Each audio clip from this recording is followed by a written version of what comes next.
तो hello friends, welcome to my YouTube channel मस्त reaction. I hope आप हर बार की तरह मस्त होंगे, स्वस्थ होंगे।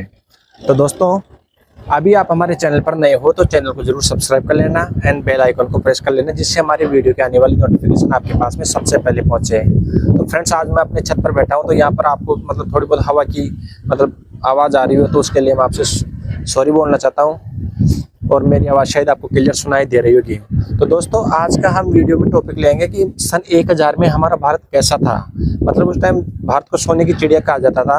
और दोस्तों, मैं आपसे एक बात करना चाहता हूँ कि हमारे जो उस टाइम सन 1000 का जो टाइम था इंडिया के लिए, उस फेज को दोस्तों डार्क फेज भी कहा जाता था और गोल्डन एज भी कहा जाता था। अब आप सोच रहे हो कि ये दोनों चीजें एक साथ कैसे संभव है। तो दोस्तों, आज हम वीडियो में आपको तथ्य के साथ बताएंगे, और ये वीडियो लिया है हमने गौरव ठाकुर के चैनल से। तो दोस्तों, वीडियो के एंड तक बने रहना और हम इस वीडियो पर रिएक्शन देंगे। अगर वीडियो आपको पसंद आए तो वीडियो को ज़्यादा से ज़्यादा शेयर करिएगा और हमारे चैनल को जरूर सब्सक्राइब करिएगा। तो दोस्तों, लेकर चलते हैं आपको सीधे स्क्रीन पर। तो फ्रेंड्स, करते हैं वीडियो की शुरुआत। हम बात करने वाले एक ऐसे समय की जिसे भारत के इतिहास में डार्क फेज और गोल्डन एज भाई के चैनल को जरूर सब्सक्राइब करिएगा और हमारे चैनल को भी। लेकिन एक चीज अच्छी और बुरी दोनों ही एट द सेम टाइम कैसे हो सकती है?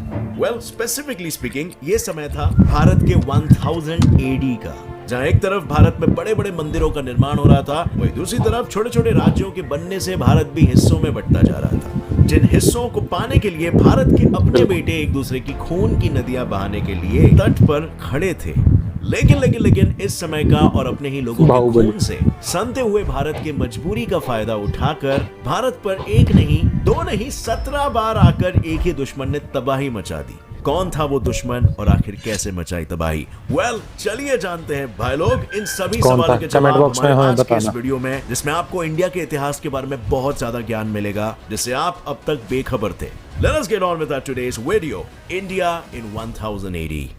तो शुरू करते हैं कि आखिर 1000 AD में भारत की हालत कैसी थी। वेल, ये भारत का वो दौर था जिस समय भारत की मिट्टी में एक ऐसा पावर उभर कर आया जिसने बाकी राज्यों की तरह मिलिट्री पावर ही नहीं, पर उस दौर में यूनिक मानी जाने वाली नेवी पावर को भी डेवलप और इस्तेमाल किया। और इस पावर का नाम था चोला डायनेस्टी, जिसके राजा राजेंद्र पहले ऐसे किंग थे जिन्होंने अपनी सेना को समुद्र पार पहुंचाने के साथ ही coastal Burma, Andaman and Nicobar islands, Lakshadweep, Maldives और पेगु आइलैंड को भी नेवी के बलबूते पर अपने अंडर लिया। इतना ही नहीं, राजेंद्र चोला 1 ने 16 मील लंबा और 3 मील चौड़ा एक आर्टिफिशियल लेक भी बनाया, जो आज इंडिया की one of the largest lakes में से एक है। अरे रुको, अभी और बाकी है। चोला डायनेस्टी ने अपनी पावर्स को इतना ज्यादा डेवलप कर लिया कि इन्होंने बंगाल और बिहार के राजा महिपाला को भी हराकर उसे अपने कंट्रोल में ले लिया, और इसी जीत की खुशी में उन्होंने अपना नया कैपिटल गंगाईकोंडा चोलापुरम में बनाया, जहां उन्होंने बृहदीश्वरा टेम्पल से मिलते जुलते डिजाइन से लॉर्ड शिवा के टेम्पल को भी बनाया था,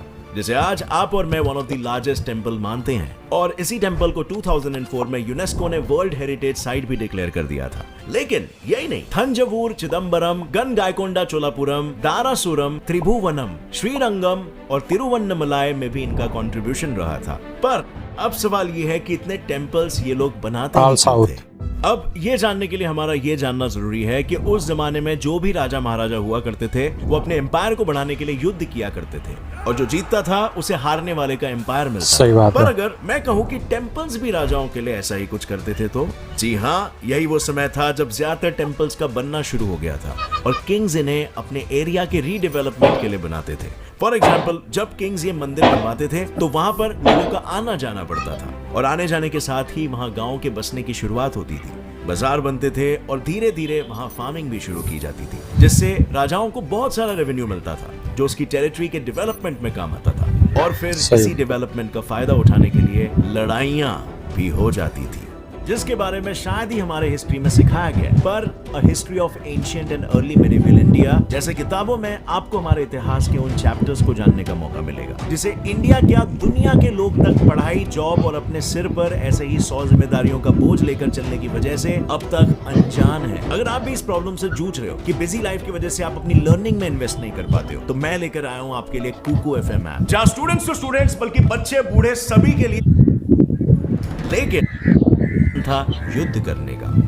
इस बात से इनकार तो नहीं किया जा सकता कि मंदिरों का बनना युद्ध होने का एक बड़ा कारण था, क्योंकि भारत में हर राजा यही सोचता था कि कैसे अपने साम्राज्य को बढ़ाया जाए, और यही कारण था भारत में हर समय युद्ध होने का, क्योंकि उस समय हर Officially राजा का हर यही गोल हुआ king यही करता था सोचता कि था। वो चक्रवर्ती राजा बने। पर इसके अलावा युद्ध करने के और भी कुछ कारण थे, जैसे कि ज्यादा से ज्यादा धन के लिए, देश प्रेम के चक्रवर्ती लिए, राजा, या फिर फ्रेंड्स आप अपने जानते हो religion को किसे बढ़ाने कहते हैं? के लिए, या इवन बचाने कमेंट में के लिए जरूर in some बताइएगा। cases। पर कई युद्ध बदला लेने के लिए भी होते थे, जैसे अपने पिता के मौत का बदला बेटा लेने आया हो, और कुछ युद्ध उनके थ्रू होते थे जो बदलाव लाना चाहते। महाराणा पर प्रताप। ये बात जानकर आपको हैरानी होगी कि कुछ युद्ध लूटपाट करने के लिए, भारत में तबाही मचाने के लिए, हिंदुइज्म को जड़ से उखाड़ देने के लिए भी होते थे। जी हाँ, और इन्हीं में से कुछ का एग्जाम्पल मैं आगे आपको देने वाला हूँ, जिसने इंडिया की जीडीपी को बुरी तरह से तोड़ कर रख दिया। क्योंकि मैडिसन, जो कि एक ब्रिटिश इकोनॉमिक हिस्टोरियन थे, उनके कैलकुलेशन के हिसाब से 1000 एडी में इंडिया और चाइना साथ साथ में 50.5% वर्ल्ड जीडीपी में कंट्रीब्यूट किया करते थे। और जहां पर इतने पैसे होंगे वहां पर अटैक होना तो लाजमी ही होगा। और कुछ ऐसा ही भारत में भी हुआ, जहां भारत पर अटैक करने वाले इस दुश्मन का नाम था महमूद गजनी, जो भारत पर गर्मियों के महीने में ही अटैक करता था। अब सवाल यह आता है कि गर्मियों में ही क्यों? ये अपने आप को किसी भी रिस्क या तकलीफ में नहीं डालना चाहता था, और इसीलिए बारिश में पंजाब साइड से फ्लड आने और उसके आर्मी के उसमें फंसने के खतरे के लिए वो बारिश में नहीं आता था, क्योंकि पंजाब एक ऐसा राज्य है जो जियोग्राफिकल पॉइंट ऑफ व्यू से 5 नदियों से घिरा हुआ है, यानी बियास, चेनाब, झेलुम, रावी, सतलज। अब जहाँ इतने रिवर्स होंगे वहाँ फ्लड्स का डर होना तो आम बात है। और गजनी की बारिश में न आने की स्ट्रैटेजी इतनी सफल हुई कि एक बार नहीं, 2 बार नहीं, वो पूरे 17 बार भारत में घूमने और उसे लूटने आया। अब अगर देखें तो इसकी शुरुआत हुई भी कहां से, तो इसने सबसे पहला जो अटैक किया वो इलाका था आज के अफगानिस्तान और पाकिस्तान का। पर जाहिर सी बात है किसी न किसी ने रोकने की कोशिश तो इसे जरूर की होगी। तो यहां आते ही सबसे पहले महमूद गजनी का युद्ध हुआ हिंदू शाही किंगडम के राजा जयपाला से, जिससे राजा हार गए और अपने राज्य को हारने की गम में राज्य अपने बेटे को सौंपकर उन्होंने अपनी जान दे दी। पर सिर्फ एक युद्ध हारने से कोई कैसे खुद ही अपनी जान ले सकता है? एक्चुअली में इट टर्न्स आउट ये कोई पहला युद्ध नहीं था। अगर हम 1000 एडी से थोड़ा पीछे, साथ ही गजनवीद डायनेस्टी के फाउंडर थे, उसने भारत में घुसने की कोशिश करते वक्त भी हिंदू शाही राजा जयपाला से काफी युद्ध किया था, लेकिन तब राजा जयपाला ने उसे कभी कामयाब नहीं होने दिया। पर जब अपने पिता के बाद महमूद पावर में आया, तब जयपाला ने उसे हराने की कोशिश की, पर इस बार उनकी ये कोशिश दम तोड़ गई और उन्हें हार का मुंह दिखाना पड़ा। हालांकि राजा जयपाला की तरह उनके बेटे ने भी गजनी को बराबर की टक्कर दी, पर गजनी ने उसे भी हरा दी। और अपनी आखिरी और 17वीं अटैक गजनी ने सोमनाथ टेम्पल पर किया, जहां उसने राजपूतों से 3 दिन तक युद्ध किया और जीत अपने नाम कर ली। लेकिन सिर्फ जीत ही नहीं, इस आखिरी लड़ाई में उसने कुल मिलाकर 200 लाख दिनार भी लूटे थे। पर सवाल यहाँ पर सिर्फ पैसों की नहीं है, क्योंकि पैसों के साथ साथ 5000 से ज्यादा इंसानों का भी कत्लेआम। 200 लाख दिनार। और बात तो ये थी कि भारत में घुसकर एक इन्वेडर ने भारत के बेटों को कत्लेआम किया और खजाने को लूटा। इतनी हिम्मत आखिर महमूद में आई कहां से? आखिर कौन था महमूद ऑफ गजनी के पीछे, जिसकी वजह से वो ये सब कर पा रहा था? आखिर कौन थी वो 3 ग्रेट पावर्स और कौन सी थी वो जगह? और आखिर इनकी लड़ाई में जीत किसके हाथ लगी? तो आपने वो कहावत तो सुनी होगी कि 2 की लड़ाई में तीसरे का फायदा होता है। जी हाँ, हमारे साथ भी यहाँ पर कुछ ऐसा ही हुआ। हमारे देश के राजा आपस में लड़ने में इतने मशरूफ थे कि बाकी चीजों पर उनका ध्यान ही नहीं किया। किसी बाहरी देश की बुरी नजर हमारे भारत पर पड़ चुकी थी और राजा यहाँ पर बेखबर थे, और इसी का फायदा गजनी ने उठाया। उसने भारत पर तब हमला करना शुरू किया जब कन्नौज 3 ग्रेट पावर्स पलास, प्रतिहाराज और राष्ट्रकूटास के बीच ट्रिपार्टाइट स्ट्रगल चल रहा था, जो पिछले 2 सेंचुरीज से चलता आ रहा था, जिसकी वजह से ये सारे राज्य और राजाएं कमजोर हो चुके थे। लेकिन फिर भी इस जंग के अंत में जीत का परचम प्रतिहाराज ने 3 सेंचुरीज के लिए कन्नौज को अपना बनाकर लहराया। पर कन्नौज में ऐसा क्या खास था जिसके लिए इतनी सारी लड़ाइयां लड़ी गई? क्या कन्नौज की धरती सोना उगलती थी? सोना तो नहीं, पर हाँ वैसा ही कुछ समझ लो, क्योंकि अगर वहां का मैप देखा जाए तो कन्नौज गंगा ट्रेड रूट के उस एरिया में स्थित है जहां से सिल्क रूट, जो 2nd सेंचुरी से 14th सेंचुरी के बीच एशिया से लेकर मेडिटेरेनियन सी तक आने वाले देश जैसे कि China, India, Persia, Arabia, Greece और इटली को कनेक्ट करता था, और उसी दौर में होने वाले ज्यादातर ट्रेड इसी रूट से किए जाते थे। पर क्या आपको लगता है इस जीत के बाद हारने वाले डायनेस्टी शांत रहे होंगे? नहीं, इसे पाने के सपने को पूरा करने के लिए दूसरे डायनेस्टी की कोशिश अभी भी जारी थी, और इसके बाद ही समय आया 1000 एडी का, जब प्रतिहाराज डायनेस्टी के कमजोर कदमों की डगमगाहट के चलते वहां दूसरे और भी छोटे छोटे राज्य उभर कर आने लगे, जैसे परमार डायनेस्टी, चोला डायनेस्टी और पाल डायनेस्टी। इन्हीं राज्यों के उभरने से यूनिटी की कमी पैदा होने लगी, जिसका फायदा महमूद ऑफ गजनी जैसे लोगों ने उठाया और वो हमारे देश में लूटपाट मचाकर चले गए। पर महमूद के जाने के बाद क्या हमारा देश कभी उसके पहुंचाए गए चोट से उबर कर आ सका? चलिए देखते हैं। अब फर्स्ट सेंचुरी में इंडिया की इकोनॉमी वर्ल्ड्स लार्जेस्ट थी, जो 32.9% से घटकर 11th सेंचुरी में 28.9% हो गई।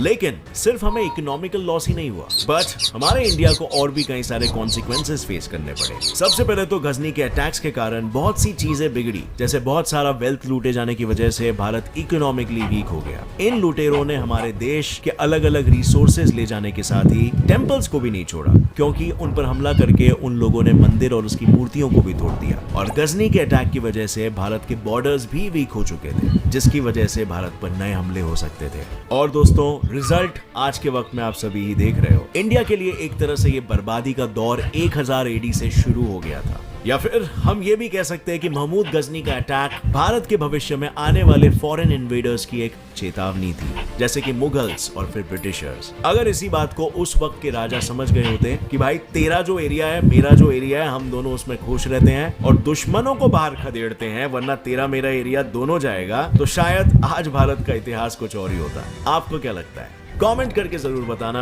अगर इस वीडियो से कुछ भी ज्ञान मिला तो एक लाइक जरूर ठोकना। Get set fly fact channel को अभी सब्सक्राइब कर लो, क्योंकि ऐसे ही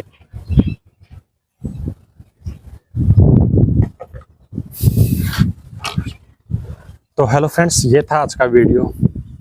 इसमें किस तरह से बताया गया है कि महमूद गजनवी द्वारा कितने आक्रमण किए गए हैं। और जैसे कि हम देख पा रहे हैं, सुन पा रहे थे कि मतलब जो आक्रमण का कारण था और जो लूटने का कारण था, मतलब जो यहाँ पर भारत में अत्यधिक मात्रा में मतलब जो सोना पाया जाता था, उसको लूटने के लिए महमूद गजनवी भारत पर बार बार आक्रमण करता था।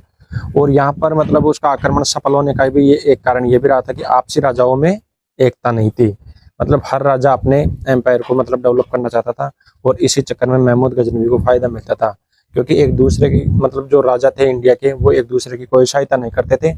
मतलब वो सब अपने अपने हक के लिए लड़ाई करते थे, मतलब वो मतलब देश के लिए लड़ाई नहीं करते थे। तो महमूद गजनवी को यहाँ पर भी एक मतलब जो मतलब इंडिया के लिए मतलब एक वीक पॉइंट मिलता था, और महमूद गजनवी के वो स्ट्रॉन्ग पॉइंट हो जाता था। तो एक ये कारण था। और जिस प्रकार बताया गया कि यहाँ पर जो मतलब कितने देशों को मतलब जो यहाँ पर एक जो जोड़ने का काम था, जहाँ पर सिल्क का व्यापार होता था, वो भी इसमें दिखाया गया कि मतलब यहाँ से भी मतलब कितने देशों का आयात निर्यात होता था। और जो महमूद गजनी के आक्रमण के कारण जो इंडिया की जो बॉर्डर वगैरह है, वो भी कमजोर पड़ गई थी, जिससे अन्य देशों के आक्रमण का भी खतरा बन गया था। और इंडिया की जो मतलब इकोनॉमिक स्ट्रेंथ है, उस पर भी काफी प्रभाव पड़ा था। और जिस प्रकार से आप देख पा रहे हो कि मतलब कितना यहाँ पर नुकसान हुआ है। तो दोस्तों, ये था अपने कुछ 1000 सन का भारत, जो कि मतलब काफी अच्छा था और काफी खुशहाल था। लेकिन बार बार जो बाहरी आक्रमण है, उनके कारण अपना इंडिया मतलब काफी वीक हो गया था। और इस वजह से मतलब जो इंडिया को सोने की चिड़िया कहा जाता था कि हाँ भाई सोने, मतलब जैसे बताया गया कि महमूद गजनी ने 2 लाख दिनार मतलब जो लूट कर लेकर गया था। और भारत के मतलब जो प्रमुख मंदिर थे, उन पर कितने आक्रमण किए और जिनकी मूर्तियों को तोड़ा गया है। तो सन 1000 में भारत ने बहुत कुछ से अपने ऊपर जख्म झेले हैं, और मतलब भारत ने बहुत कुछ खोया है। तो दोस्तों, आज के वीडियो में बस इतना ही। मिलते हैं नेक्स्ट वीडियो में आपसे। तब तक के लिए जय हिंद, वंदे मातरम। और वीडियो अगर आपको पसंद आया हो तो वीडियो को ज़्यादा से ज़्यादा शेयर करना, लाइक करना, और हमारे चैनल को ज़रूर सब्सक्राइब करना। फिर हाजिर होंगे आपके सामने एक नया वीडियो लेकर। तब तक के लिए लेते हैं आपसे विदा। जय हिंद, वंदे मातरम।